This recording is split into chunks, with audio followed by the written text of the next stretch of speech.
Hi friends, very good morning. இன்னைக்கு மனசில் பட்டது சீரீஸ் 9. இன்னைக்கான டாபிக் எதை பற்றி அப்படின்னா, நம்ம எல்லாருமே வந்து +2 படிக்கும் போது வந்து நிறைய கோர்சஸ் பற்றி ரிசர்ச் பண்ணுவோம். இது படிக்கணும், அது படிக்கணும், இல்லை நிறைய பேர் நமக்கு சஜஷன் கொடுப்பாங்க. இது படிங்க, இது படிச்சிங்கன்னா ஜாப் ஆப்பர்ச்சுனிட்டிஸ் நிறையா இருக்குது, யூஎஸ் போகலாம், யூகே போகலாம், அரப் கண்ட்ரீஸில் ஆப்பர்ச்சுனிட்டி இருக்குது, யூரோப் கண்ட்ரீஸில் ஆப்பர்ச்சுனிட்டிஸ் இருக்குது அப்படின்லாம் நம்ம நிறைய பேர் நமக்கு சஜஷன் கொடுப்பாங்க. நம்மளும் வந்து யோசிச்சுட்டே இருந்து ரொம்ப ஆவலாக வெயிட் பண்ணி எண்ட் ஆஃப் த டே என்ன பண்ணுவோம் அப்படின்னா, ஃபர்ஸ்ட் குரூப் பீப்புளாக இருந்தால் ஒன்று பிஇ ஜாயின் பண்ணுவோம், இல்லை எம்பிபிஎஸ் ஜாயின் பண்ணுவோம். 85% வந்து இதான் நடந்துட்டு இருக்கு. ஏன்னா எனக்கும் இதான் நடந்துச்சு. ஸோ உண்மையாலுமே டிமாண்ட் இருக்கிற கோர்சஸ் நிறையவே இருக்கு. இப்போ ஃபார் எக்ஸாம்பிள் எடுத்துக்கிட்டிங்கன்னா, ஒரு எலக்ட்ரிஷியனையோ ஒரு பிளம்பரையோ நம்ம வீட்டுக்கு கூப்பிட்டீங்க அப்படின்னா ஒரு 10 to 20 டைம்ஸ் அவங்களுக்கு நீங்கள் கால் பண்ணணும். கால் பண்ணிங்கன்னா என்ன சொல்லுவாங்கன்னா, இந்த ஊரில் இருக்காங்க, அந்த ஊரில் இருக்காங்க, இல்லை ஆள் பற்றாக்குறை, ஆள் இல்லைக்கா, அப்படி தான் சொல்லுவாங்க. ஸோ உண்மையாலுமே டிமாண்ட் இருக்கிற கோர்சஸ் இதெல்லாம் தான்.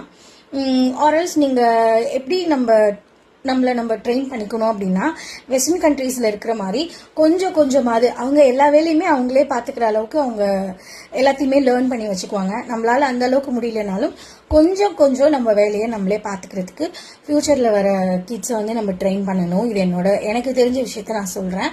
பிகாஸ் நான் வந்து என்னோட அம்மா தாத்தா இவங்கெல்லாம் வந்து ஒரு சின்ன சின்ன இந்த பூச்சி வேலைன்னு சொல்லுவாங்க. லைக் ஒரு சின்ன ஒரு அடுப்பு கட்டுறதா இருக்கட்டும், இல்லை ஏதாவது உடஞ்சிட்டா அதை பூசுறதா இருக்கட்டும், அதெல்லாம் அவங்கவுங்களே பண்ணிக்குவாங்க. அந்த அளவுக்கு அது ட்ரெயின் பண்ணி வச்சுக்கணும். நம்ம கண்ட்ரீஸில் இப்போ என்ன சொல்கிறாங்க அப்படின்னா, அதாவது நாங்கள் இதை ஃபேஸ் பண்ணிட்டு இருக்கோம் டே டு டே லைஃப்பில்.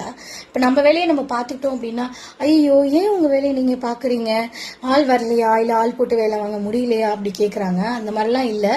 ஆள் வராதப்ப நம்ம வேலையை நம்ம பார்த்துக்கிற அளவுக்கு நம்ம இருக்கோம் அப்படின்னு நினச்சி சந்தோஷப்பட்டுக்கணும். எல்லாமே ஒருத்தவங்களை டிபெண்ட் பண்ணி இருக்காம அவங்க இல்லாதப்பையும் நம்மளால அதை பேர் பண்ணிக்க முடியும் அப்படின்ற அளவுக்கு இருந்துக்கிட்டோம்னாலே நம்ம லைஃப் ரன் பண்ணுறதுக்கு நமக்கு ரொம்பவே ஈஸியாக இருக்கும். என்ன வேலையாக இருந்தாலும் சரி, இப்போ வீட்டுக்கே ஒரு குக் வரல அப்படின்னா நம்ம குக் பண்ணிக்கிற அளவுக்கு நம்ம ட்ரெயின் ஆகிருக்கணும். ஃப்யூச்சர் ஜென்ரேஷனை நம்ம ட்ரெயின் பண்ணி வச்சுருக்கணும். ஸோ எதில் ஸ்டார்ட் பண்ணேன் அப்படின்னா, எல்லாருமே ரொம்ப யூனிக்கான கோர்சஸ் எடுத்து படிங்க. யாருமே படிக்காத விஷயங்கள் நிறையா இருக்குது, அது மாதிரி எடுத்து படிங்க. நான் இன்னும் அப்கமிங் வீடியோஸில் என்னென்ன கோர்சஸ்லாம் இருக்குது அப்படிங்கிற டீட்டெயில்ஸும் நான் ஷேர் பண்ணுறேன். நீங்கள் உங்களுக்கு தெரிஞ்சவங்களுக்கு கண்டிப்பாக ஷேர் பண்ணுங்கள். தேங்க்யூ ஃப்ரெண்ட்ஸ், பாய்.